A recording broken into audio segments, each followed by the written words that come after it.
السلام عليكم ورحمة الله وبركاته. حبايبي متابعين القناة،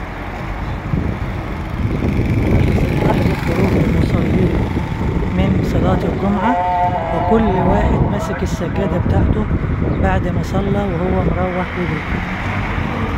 حبايب قلبي، احنا كده في شارع اسكندرية بمدينة طنطا الجميلة، من أول شارع المعاهدة.